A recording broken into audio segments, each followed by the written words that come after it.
Buenos días, mi nombre es Ana, soy residente de matrona del segundo año del Hospital Clínico Universitario Valladolid. Antes de nada, me gustaría agradecer a todo el equipo que forma parte del Festival Internacional de Matronería y Nacimiento por darme la oportunidad de participar en él. El tema que voy a exponer a continuación es el impacto que el COVID-19 ha tenido en la gestación, parto y puerperio. Una de las razones que me ha motivado a estudiar este tema es la gran trascendencia que tiene este virus en la salud.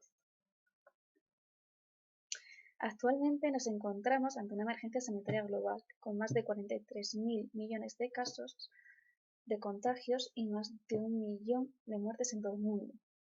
Los países con mayor número de contagios lo podemos observar en esta tabla, en la que en España se encuentra en el 7º lugar.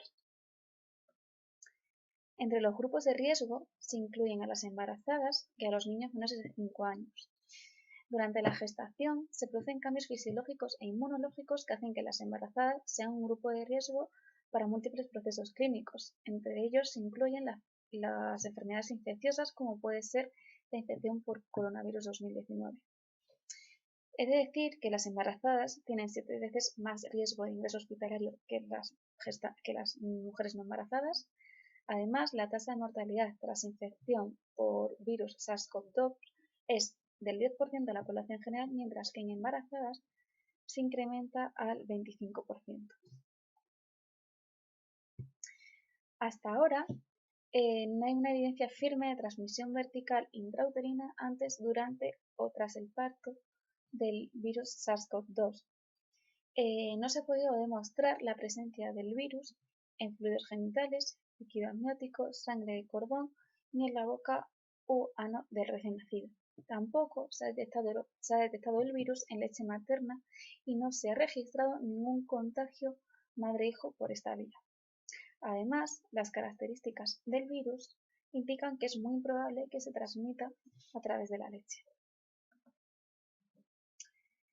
Por lo tanto, podemos deducir que la principal vía de contagio de esta enfermedad es a través de contacto directo por gotas respiratorias. La principal vía de transmisión es la vía horizontal.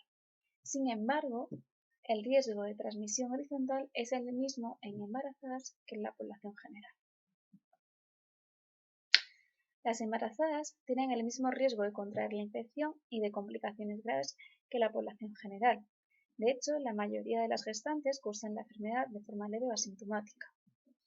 Como podemos observar, un estudio que analizó a 874 embarazadas concluye que en el primer trimestre el 70% de estas embarazadas son asintomáticas y el 30% presentan síntomas, pero son síntomas leves, mientras que en el tercer trimestre el porcentaje de mujeres embarazadas sin síntomas disminuye a un 52% frente al 43,2% que sí presenta síntomas, entre las que se encuentra un 4,5% con síntomas graves. Se deduce, por tanto, que la sintomatología se agrava cuanto mayor es la edad gestacional.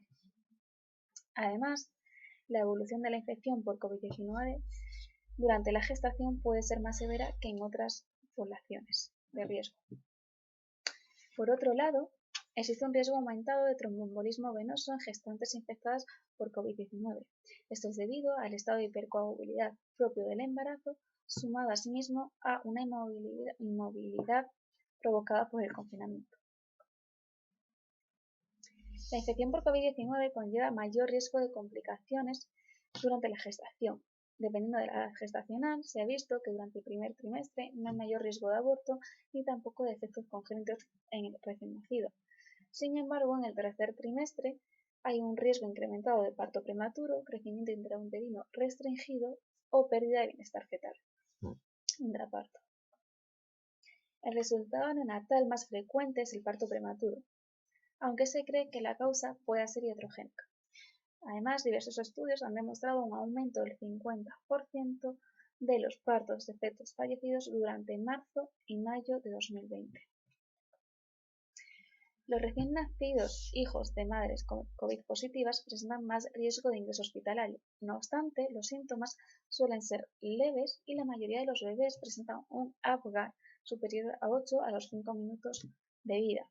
Además, hay evidencia de una baja mortalidad intrauterina. La mayoría de las sociedades científicas recomiendan un modelo de atención al parto fisiológico, el contacto piel con piel precoz, el clampaje tardío del cordón umbilical y la lactancia materna exclusiva desde el primer momento de vida. Además, se debe permitir y alentar a las mujeres a tener un acompañante asintomático durante su proceso de parto, pues aumenta su bienestar. Podemos decir que no hay una evidencia firme de que la analgesia epidural o espinal esté contraindicada en estas pacientes durante el parto. De hecho, las guías de práctica clínica recomiendan la analgesia epidural en etapas tempranas del parto para minimizar la posibilidad de anestesia general en caso de una cesárea urgente. Respecto al entonox o óxido nitroso, existe discrepancia, puesto que en España no está recomendada, mientras que las sociedades británicas afirman que no hay una evidencia de que este gas genera aerosoles. En caso de emplearse, se debe usar un filtro microbiológico diferente por paciente. Por otro lado, las técnicas analgésicas intravenosas con remifentanilo requieren una vigilancia estrecha y directa por el anestesiólogo y pueden además incrementar el riesgo de transmisión al personal, por lo tanto están desaconsejadas. La lactancia materna, como ya sabemos, otorga muchos beneficios al recién nacido, tanto al recién nacido como a la madre. Entre ellos se encuentra el paso de anticuerpos madre-hijo frente al SARS-CoV-2. Por ello, y ante la evidencia actual, se recomienda el inicio y mantenimiento de la lactancia materna exclusiva desde el nacimiento, siempre que las condiciones clínicas del recién nacido y su madre lo permitan.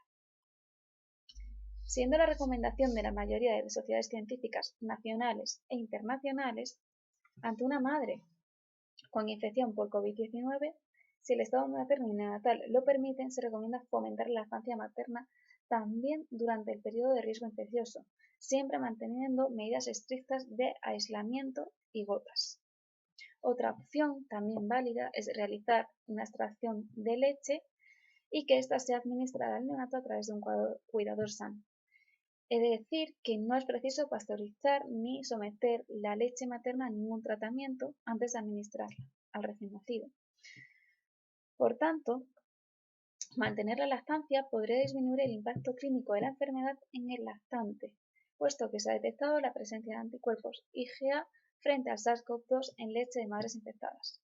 Además, el tratamiento antirretroviral es compatible con la lactancia materna. Las medidas recomendadas para evitar la transmisión horizontal del virus al recién nacido son lavado e higiene de manos antes y después de dar el pecho y también antes y después de usar el extractor de leche o biberones.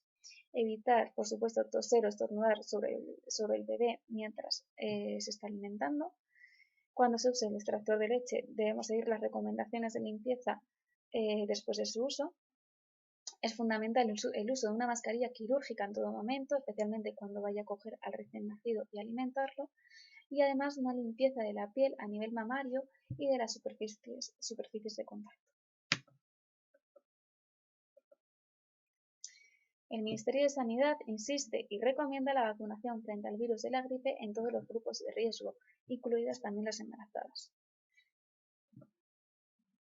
Además, debemos tener en cuenta una serie de síntomas o signos de alarma por los cuales la embarazada debe acudir al hospital. Estos son dificultad para respirar, dolor o presión en el pecho, confusión mental o dificultad para mantenerse despierta. Se concluye, por tanto, que la lactancia materna presenta un carácter protector contra la infección por COVID-19. Por ello, se debe fomentar el mantenimiento de las buenas prácticas de atención al parto y a la lactancia. Además, la pandemia ha conllevado una saturación del sistema sanitario y la interrupción de la atención médica, inclusive durante el embarazo. Esto ha provocado un infradiagnóstico de las complicaciones durante la gestación y además ha incrementado la tasa de patología gestacional y de morbimortalidad fetal. Por último, son necesarios más estudios que confirmen la idoneidad de las recomendaciones y pautas de actuación dirigidas a las embarazadas. Para finalizar, me gustaría agradecer vuestra atención y espero que os haya sido de utilidad. Muchas gracias y hasta pronto. Buenas, mi nombre es Giselle Coleman, soy obstetra partera de Uruguay y estoy muy feliz de poder presentar en el Festival Internacional de Matronería y Nacimiento. Lo que vengo a traerles hoy es presentar Uruguay Crece Contigo, que es una dirección dentro del Ministerio de Desarrollo Social en Uruguay, ¿sí? Bueno, Uruguay Crece Contigo es una política pública de cobertura nacional que apunta a consolidar un sistema de protección integral a la primera infancia.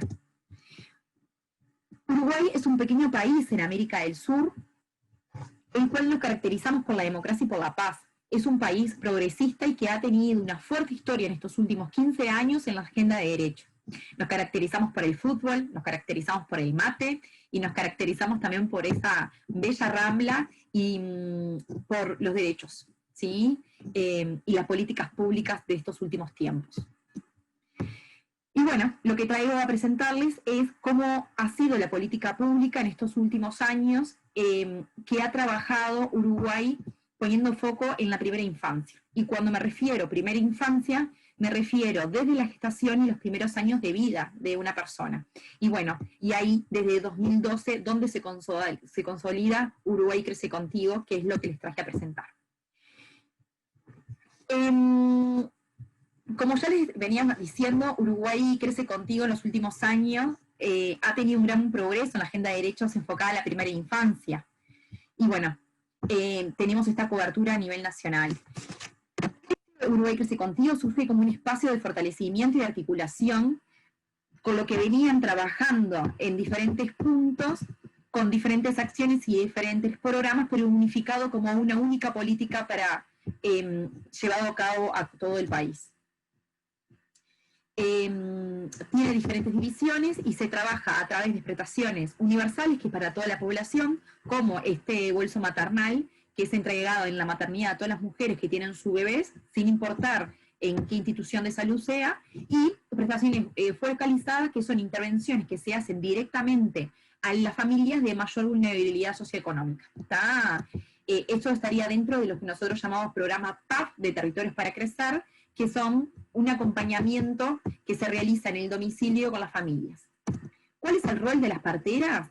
Bueno, trabajamos en todos los ejes, pero lo que les traigo hoy para presentar es la estrategia del Policlínico Móvil, que surge como una acción universal porque todas las mujeres uruguayas pueden acceder a él, ¿sí?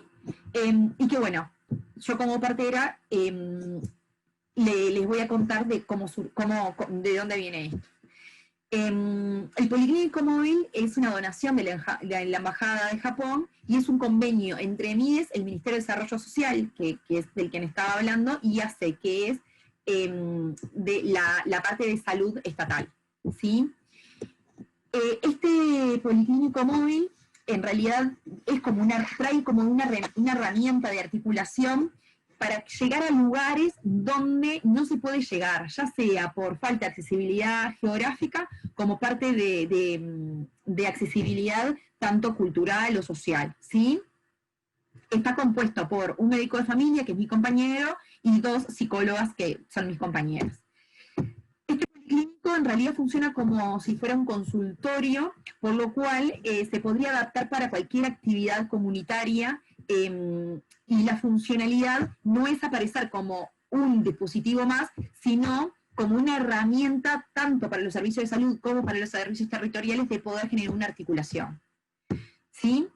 Y nosotros realizamos 3 tipos de actividades, ¿sí? Jornadas que hablamos de que son cuidados de derecho del comienzo de la vida, ferias y rondas rurales de salud y otras actividades. Cuando nos referimos a los cuidados y derechos desde el comienzo de la vida, apuntan principalmente a todo lo que tenga que ver con mejorar la captación de embarazo y los controles del embarazo. Una de las dificultades que estábamos teniendo en Uruguay es que las mujeres pudieran llegar a realizarse la ecografía. Entonces, bueno, atendemos a estas mujeres, ahí también hay una fotito de cómo le estamos entregando el set de bienvenida, y llegamos a diferentes zonas del Uruguay.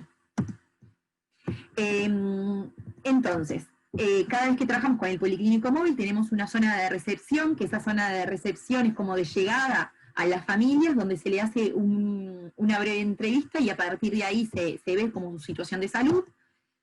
Después realizamos las ecografías mediante una nueva tecnología que se llama telemedicina a distancia, telesonografía, y es que yo ahí estoy haciendo las ecografías, pero estoy comunicada por audio y video con el Centro Hospitalario Pereira Rosell, que es la maternidad más grande de nuestro país. Entonces, la ecografía lo hacemos en conjunto, ¿sí? ¿Qué trajo esta pandemia, esta telemedicina? Que en realidad esto lo que genera es que con Javier íbamos a diferentes partes del país y realizamos la ecografía y la atención integral, pero por esta telemedicina tenía contacto con todo el equipo de salud para el cuidado de su embarazo. Entonces fue una herramienta muy eficaz para no exponer a determinados técnicos que podrían tener factores de riesgo al COVID. Bueno, acá tenemos otra de nuestras compañeras y bueno, y realizando una consulta, porque lo que también hacemos son consultas de control de embarazo si llegamos a hacer una captación en ese territorio. Bueno, también aprovechamos ese tiempo mientras que ocurre la policlínica y hacemos talleres. Y bueno, después tenemos las ferias y rondas rurales de salud, que esto se refiere a que vamos una vez al año a diferentes lugares del país donde se juntan todas las instituciones y ahí se realiza un abordaje integral. ¿tá? La idea es con el policlínico móvil ir a cada lugar una vez al año. Y después también trabajamos en otras actividades. Ejemplo, con esto de la crisis sanitaria de COVID, acompañamos actividades del Ministerio de Desarrollo Social y de Salud a realizar las campañas de vacunación, ayudar a vacunar a la población. Y bueno, eso es lo que teníamos para contarles desde Uruguay Crece Contigo. Muchas gracias. Un saludo a todos los presentes. El día de hoy les quiero contar una breve historia y mostrar los resultados de un estudio personal que realicé en septiembre del 2020 en Magallanes, Chile, sobre la alquimia placentaria y la conexión materna que ésta genera. Para esto, me es importante mencionar de que la placenta sana desde su materia y presencia, y la mujer que ha podido tener contacto con ella, le es más fácil entenderse a sí misma como un ente creador, como una mamífera instintiva, y así aprovechar su poder. Mi nombre es Javiera Cavieres, soy matrona hace 3 años, vivo en Magallanes, y decidí mostrarle a la gente acá el uso placentario a través de los conocimientos que tomé como bula, indagando en la partería ancestral. Cuando me di cuenta del poder que tenía en la mujer, observar la placenta y darse cuenta de todos los beneficios que ella tenía y que ella podía obtener, siendo yo un canal de transformación para poder darle a ella todo su poder. Mi trabajo se divide en 3 aristas, específicamente los recuerdos de placenta, la medicina biológica y la conexión con la parte espiritual a través del ritual, dando así una integridad a todo su poder de transformación placentaria. Me es importante mencionar que en la medicina biológica la placenta tiene propiedades estudiadas, principalmente las vitaminas como la K, los minerales como el hierro, las células madres, las células del sistema inmunológico, hormonas, entre otras. La medicina sana de forma interna y externa a la mujer, dándole mayor actividad, mayor energía, disminuyendo los síntomas depresivos, mejorando la cicatrización, mejorando la pigmentación de piel y el tono de las estrías, pomadas, entre otras. Recordar que en este mundo donde vamos cada vez intentando volver a conectarnos a lo natural, nosotros somos seres autosustentables y la medicina biológica es parte de este concepto. En este aspecto, me gustaría mencionar que los recuerdos eternos como las impresiones de placenta, el atrapasueños del cordón umbilical, la membrana usada en un tambor es la tangibilidad del producto, donde la mujer cada vez que los observa puede recordar y sentirse poderosa. En el aspecto del ritual, como un acto de devolver a la tierra un poco de todo lo que nos ha dado, o tan solo el hecho de conmemorar las experiencias de vida como es el nacimiento, para así cerrar un ciclo de la gestación y abrirse con todo a empoderar la maternidad. Recordar de que unir todos estos conceptos desde los recuerdos, la medicina y de esta casa creadora, entenderla como un acto espiritual, nos ayuda a concluir en una integridad para que la mujer pueda aprovechar los mayores beneficios y espiritualmente igual. Realicé una encuesta en el lugar donde vivo, en Puerto Natales, Magallanes, Chile, en el fin del mundo, en un lugar donde tenemos una población de habitantes de 20.366, donde las mujeres son 9.554, y esto es la respuesta a un trabajo de un año que yo llevo haciendo. Este estudio es de corte transversal, con un número de participantes de 32, con un corte en la fecha de septiembre de 2020, con una técnica de anonimización, en el cual podemos recordar que el promedio mensual de parto del 2018 fueron de 15, versus el 2020 fueron de 19. Es importante destacar que las mujeres que llegaron para poder realizar esta transformación fueron de dos maneras. La primera, ellas mismas se contactaron conmigo ya conociendo todo este poder, versus a las que yo le entregué la información en algún momento de este ciclo vital. En los resultados, como en los parches biológicos, podemos ver de que fueron usados por 15 mujeres, de las cuales 14 pudieron ver los beneficios y una mujer no sintió los cambios. En el aspecto del óvulo placentario, podemos ver que 19 mujeres lo usaron, donde 17 sí tuvieron beneficios. En el uso de las cápsulas placentarias, se pueden ver de que 18 mujeres sí las consumieron, de las cuales 10 les sirvió para sentirse más activa y 7 junto a esto aumentaron su producción de leche. Una mujer no sintió cambios. Al realizar el ritual, solo 7 mujeres lo han realizado hasta ahora, pero al consultar a estas mujeres si desean realizarlo igual en algún momento, 23 mujeres sí desean hacer este acto, donde 3 mujeres no les interesa esta parte de la transformación.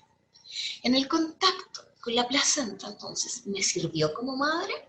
29 mujeres respondieron de que sí, 3 que no. Y de forma simple, ¿te ayudó a conectar con tu maternidad? 30 mujeres refieren que sí las ayudó a conectar con la maternidad.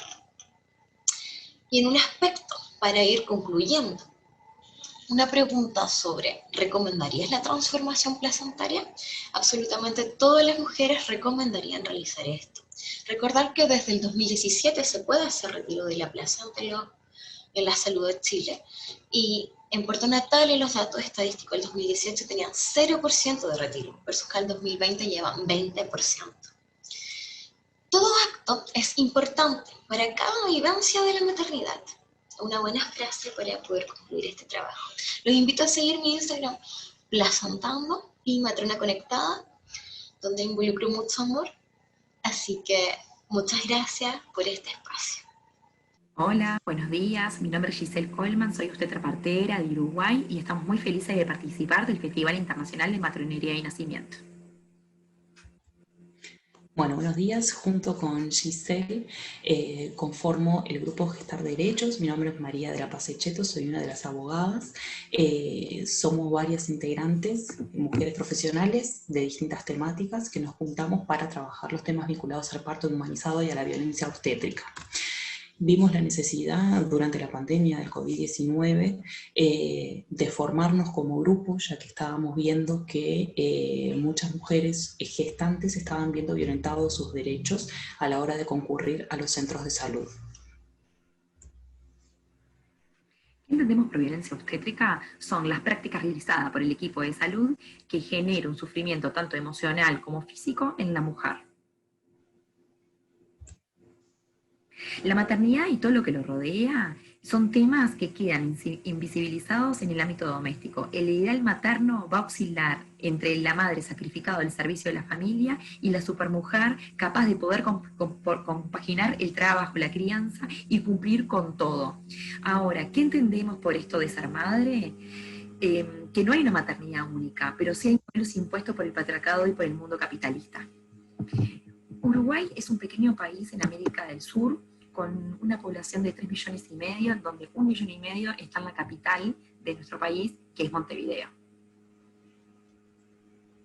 Es de entender, para poder pensar de cómo funciona nuestras prácticas de nacimiento. Nosotros trajimos algunos números del Centro Hospitalario Pereira Rosell, que es el centro de referencia nacional materno-infantil, donde el 50% de los nacimientos ocurren acá. ¿Qué desafíos nos trajo esta pandemia? Bueno, esta pandemia vino con un gran avance y se vieron amenazados algunos derechos sexuales y reproductivos si no tomábamos medidas específicas para prevenirlas. ¿Sí? ¿Por qué? Porque esto se ve amenazado por los modelos médicos hegemónicos patriarcales instaurados en las sociedades. La ley de 18.426 en nuestro país es sobre salud sexual y reproductiva, y dentro del artículo 3, en el literal C, promueve el parto humanizado garantizando la intimidad y la privacidad, ¿no? Y cómo esta mujer tiene y debe transitar su proceso de nacimiento. Antes de poder hablar sobre esto, tenemos que pensar la agenda de derechos que ha transitado Uruguay en los últimos años. Primero, hemos tenido una marcada disminución de la mortalidad materna, llegando a 0 muertes maternas en el 2018. Una disminución también de la mortalidad infantil. Ha llegado una canasta de métodos anticonceptivos básicos a toda la población a través del Sistema Nacional Integrado de Salud. Tenemos leyes de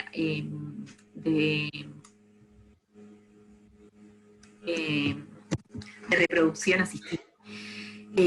Venimos trabajando en una vida libre de violencia, donde en el 2019 se cerró con una declaración de emergencia nacional por violencia de género, registrándose 25 femicidios. Es uno de los grandes problemas que estamos teniendo en nuestro país.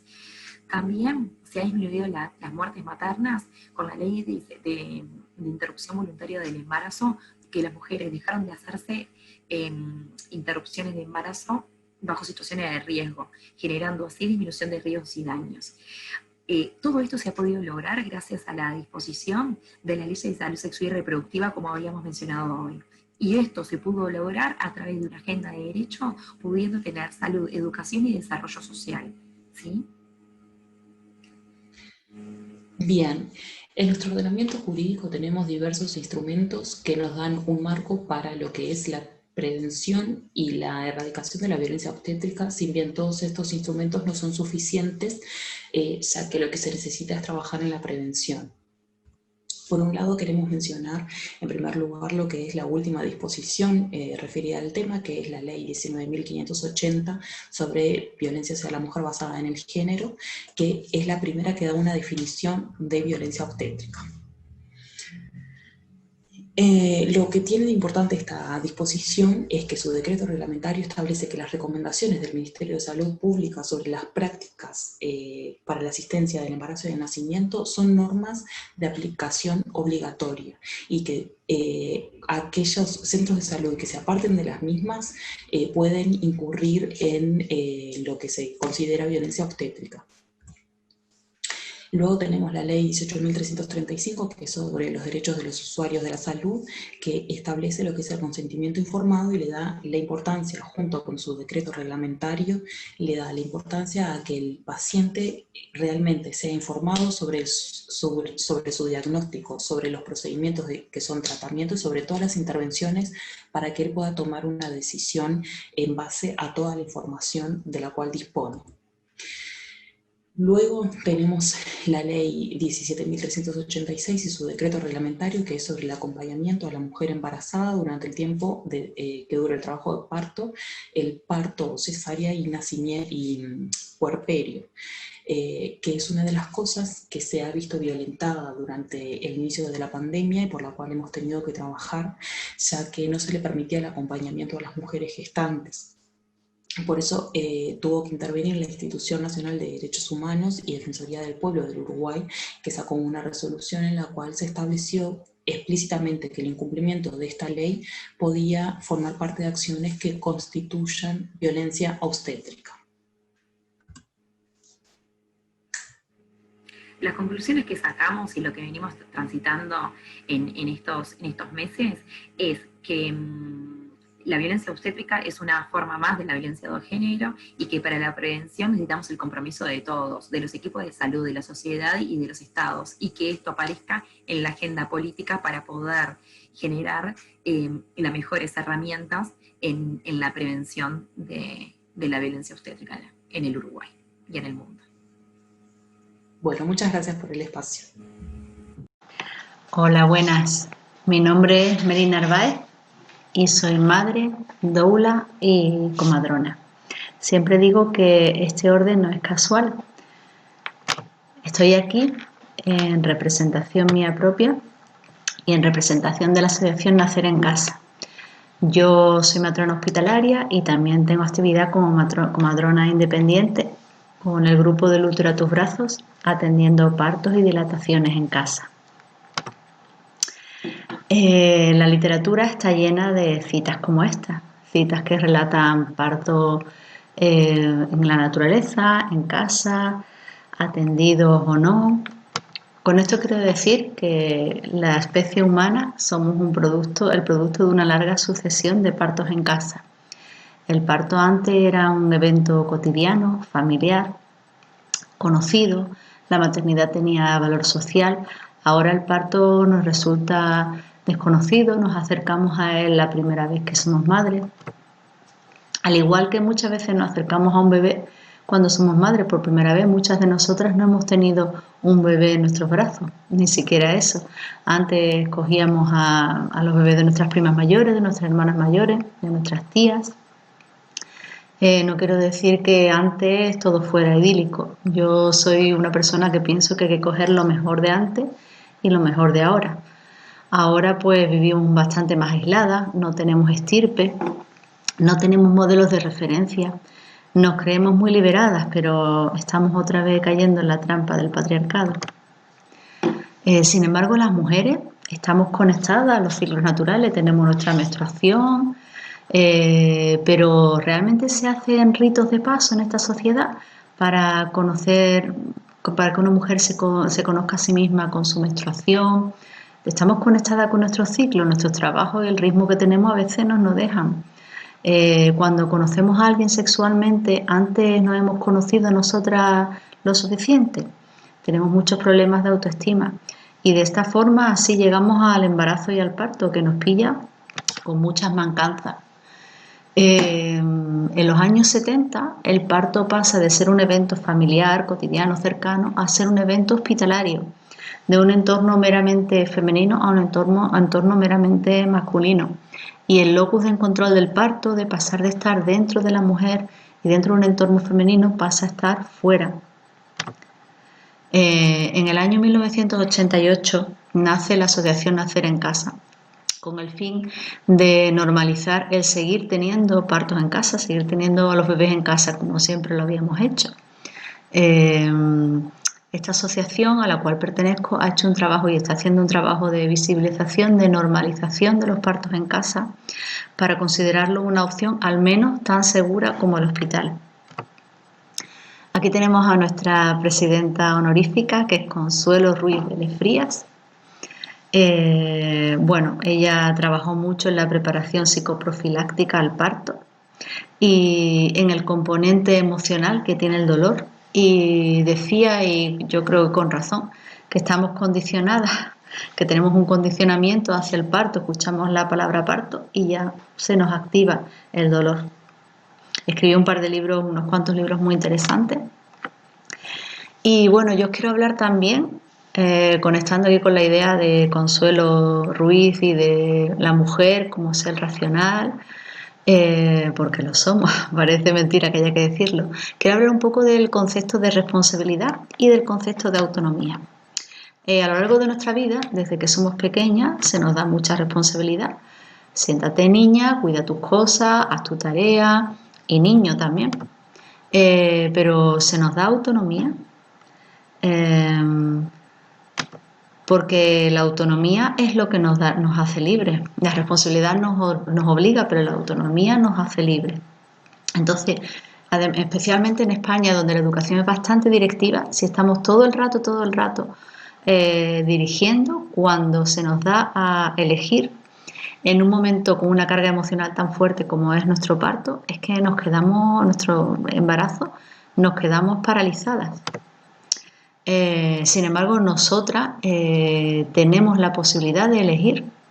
El parto en casa es yo creo que el acto más grande, a pesar de que a mí me llamaban irresponsable, me parece un acto muy grande de responsabilidad, y como matrona, como mujer que para en casa y como matrona, también es la máxima expresión de la autonomía. Hay unas recomendaciones para asistir partos en casa, de seguridad, algunas de ellas están reflejadas en la guía de asistencia al parto en casa del Colegio de Enfermería, que se publicó en 2010 y ahora en 2018 salió otra versión. Bueno, todo esto sobre el lugar donde dar a luz, que tenemos derecho a que sea en casa, pues por supuesto tiene un tinte de paternalismo y patriarcal, pues tremendo. A raíz de ello, hablando de ello, ha salido hace poco un artículo que se llama así, Parto domiciliario, un fenómeno creciente con potenciales riesgos, al cual ha respondido una compañera matrona que ha escrito un artículo junto con otra persona y que habla del derecho a elegir el lugar de parto, que está recogido en organismos internacionales como la OMS, y la responsabilidad del Estado de garantizar nuestra seguridad en el parto en casa. Hay articulado una red para un traslado, hay conexión entre matronas de parto en casa y matronas hospitalarias. También tenemos que mejorar la atención hospitalaria. Las matronas que están atendiendo en hospital no lo están pasando bien porque están atadas por los protocolos. Aparte de esto, que tiene unas connotaciones legales y pidiéndole responsabilidad al Estado, para eso pagamos nuestros impuestos, hay una parte de mujeres y de matronas que a mí me gusta llamar, que es despertando la memoria ancestral. Nosotras sabemos parir, está en nuestros genes, está en nuestras células. Se hace mucho hincapié en el seguimiento del parto, en las pruebas, en las analíticas, pero no se habla sobre la necesidad de la mujer de estar en contacto con la naturaleza, de tomar aire libre, de estar descalza, de tomar el sol. Esto parece como que no es importante, y sí lo es.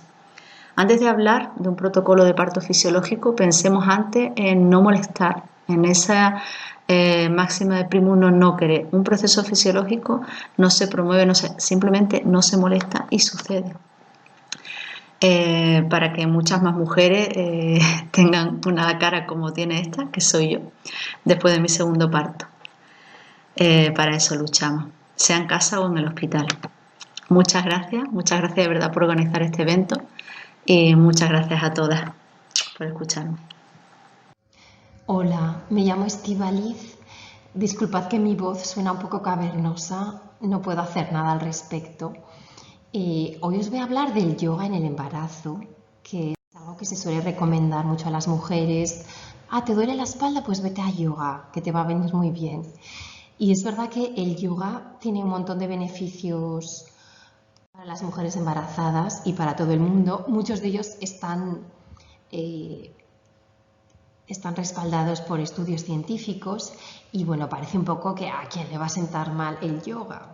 Y lo que os vengo yo a contar un poco aquí es que si a lo mejor no entramos más en detalle, pues corremos el riesgo de estar haciendo una recomendación que en el mejor de los casos no le va a hacer un bien directo y en el peor de los casos va a ser incluso nocivo, porque existen muchos tipos de yoga, muchas maneras de entender lo que es una escuela de yoga, lo que es una práctica de yoga.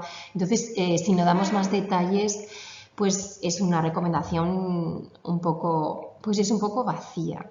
Entonces, no estoy hablando aquí de aquellas mujeres que ya tenían una práctica de yoga establecida. Nos imaginamos que ellas ya saben lo que pueden hacer y lo que no. No es cuestión de infantilizarlas ni de crear miedo, pero es que me gustaría comentar que muchas de ellas se van a encontrar con que el tipo de yoga que estaban haciendo no les conviene más o no se sienten incluidas, porque a pesar de que la inmensa mayoría de practicantes de yoga son mujeres, el modelo de referencia sigue siendo un cuerpo masculino o un cuerpo que no se embaraza.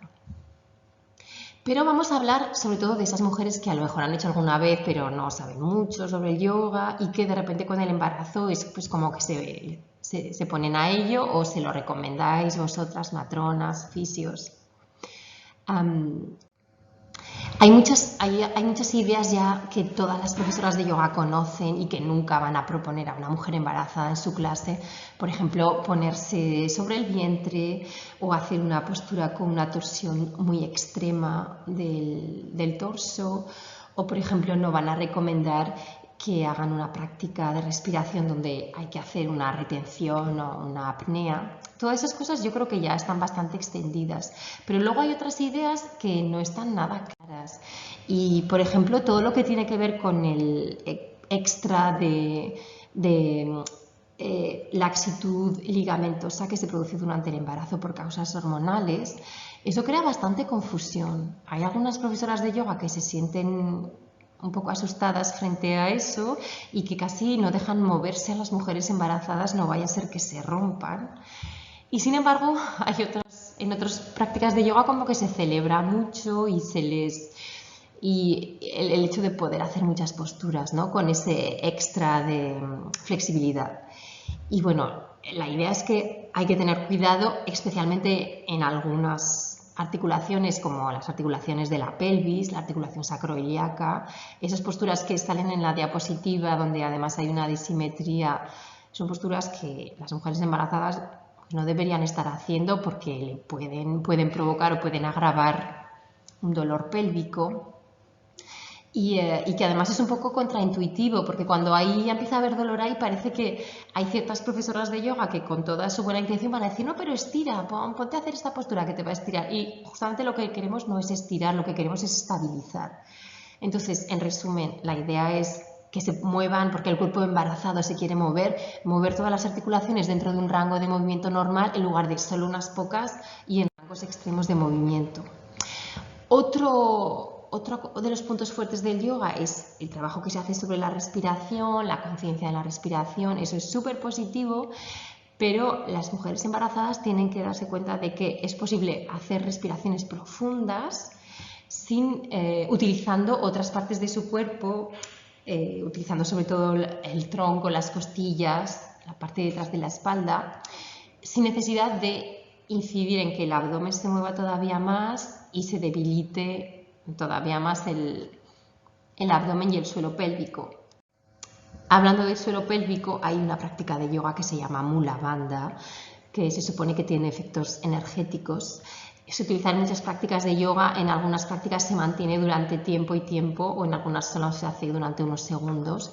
En cualquier caso, está bien, solo que, especialmente cuando estás embarazada, pero también siempre, si haces una contracción de tu perine, de tu suelo pélvico, la tienes que acompañar de una relajación que sea de la misma duración, que le acordes la misma importancia, para que no estés creando un suelo pélvico hipertónico que no te sirve para nada. El suelo pélvico tiene que ser capaz tanto de contraer como de relajarse, y tu práctica de yoga tiene que dar la misma importancia a los dos extremos. Bueno, y entonces con todo esto que estoy contando, pues mejor no recomendar yoga, no hacer yoga. No, sigue habiendo todos esos beneficios de los que he hablado. Ahora voy a repetir un poco los que a mí me parecen más importantes. El yoga puede ser un estupendo contrapunto a esta vida sedentaria que tenemos, pasamos demasiado tiempo sentados y eso hace que nuestro cuerpo no esté tan bien preparado para el embarazo y para el parto. Entonces con el yoga podemos un poco tomar conciencia y cambiar esos hábitos de movimiento y postura que a lo mejor nos están poniendo en peligro de tener dolor de espalda o dolor pélvico, más peligro de desarrollar una diástasis y también de una mala posición del feto que va a lo mejor a dificultar un poco nuestro parto. El yoga, a diferencia de otras prácticas físicas, está trabajando con el cuerpo y con la mente a través de la llave de la respiración. Entonces aquí vamos a aprender un montón de herramientas que nos van a servir para el embarazo, para el parto y para la maternidad en cuanto a gestión de las emociones, gestión del estrés, gestión del dolor. Vamos a aprender muchas cosas. otra cosa que me parece súper importante, que no la vas a tener si vas a una clase de yoga normal, pero sí si vas a una clase de yoga prenatal, es que vas a poder ensayar sonidos, vas a poder encontrar la voz que vas a necesitar para abrir el momento de tu parto. Y eso, en muchas clases de preparación al parto, que son más bien teóricas, no tienes la ocasión de hacerlo, ¿no? Aquí es verdaderamente la manera de performar y de encarnarte a ti misma pariendo. Vas a encontrar otras mujeres embarazadas. Entonces, el yoga prenatal, como por ejemplo ahí os he puesto el logo de Birthlight, que es el tipo de yoga en el que yo doy clases, se va a parecer más a esto que a esto, ¿no? Que es un poco también la idea del yoga moderno. En todo caso, si no tienes acceso a una clase de yoga prenatal, porque no hay en todos los sitios, a lo mejor con estas 4 ideas que te he dado, puedes recomendar o ir a una clase de yoga ordinario y poder decir esto lo hago, esto no, esto lo voy a adaptar.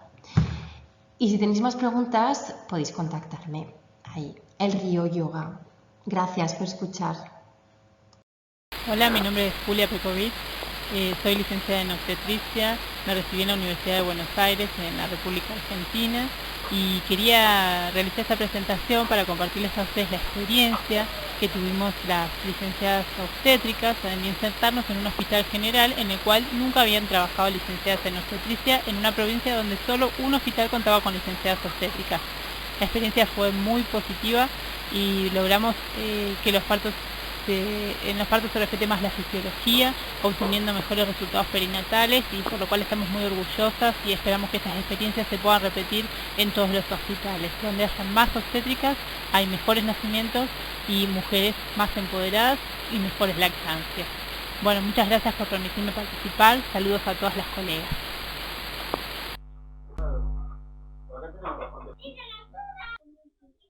La provincia de Neuquén. Los niveles de atención según su complejidad. La provincia de Neuquén organiza el sistema en 8 niveles, partiendo desde el nivel 1, que son los centros de salud, hasta el nivel 7, en el que se encuentran todas las especialidades y subespecialidades médicas, además de actividades de docencia e investigación. Hay solo 2 hospitales distantes de Chosmalal, 200 y 400 kilómetros. El Hospital Gregorio Álvarez está ubicado en la localidad de Chosmalal, es la cabecera de la zona 3.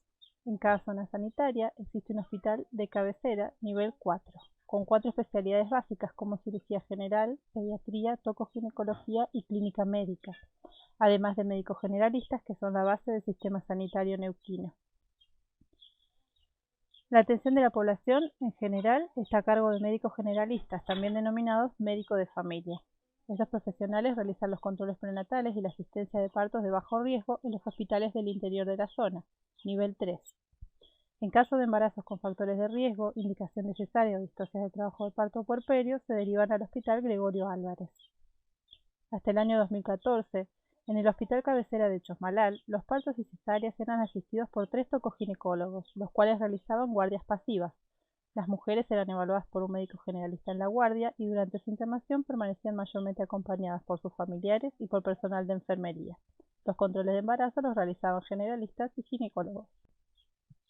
En el año 2014, la provincia de Neuquén incorpora al plantel de profesionales del Hospital Gregorio Álvarez 3 licenciadas obstétricas, que se ocuparían de asistir los partos en lugar de los médicos tocoginecólogos, quienes solo intervendrían ante la detección de factores de riesgo y para la realización de cesáreas. Las 3 licenciadas obstétricas nos ocuparíamos también de los controles de embarazo de bajo riesgo, el dictado del taller de PIM, preparación integral para maternidad, la evaluación de puérperas en sala de internación y consejería en lactancia y planificación familiar. Hasta el momento solo 2 hospitales en la provincia contaban con licenciadas en obstetricia. En los años siguientes la experiencia se replicó en el resto de los hospitales de la provincia, con el propósito de trabajar con el enfoque de maternidades seguras y centradas en la familia y la importancia de los primeros 1000 días de vida. Hoy en día todos los hospitales de nivel 4 o superior cuentan con licenciadas obstétricas, la mayoría realizando guardia activa en la institución. El modelo de atención prevé la incorporación de licenciadas obstétricas en el hospital de Chosmalal.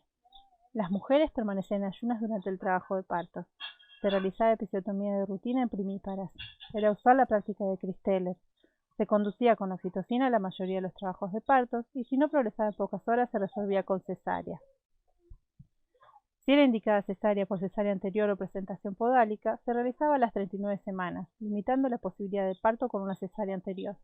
El cordón umbilical se cortaba inmediatamente y se entregaba al pediatra al bebé. Los recién nacidos se bañaban, vacunaban y entregaban vestidos a su madre, que pasaba a la sala general.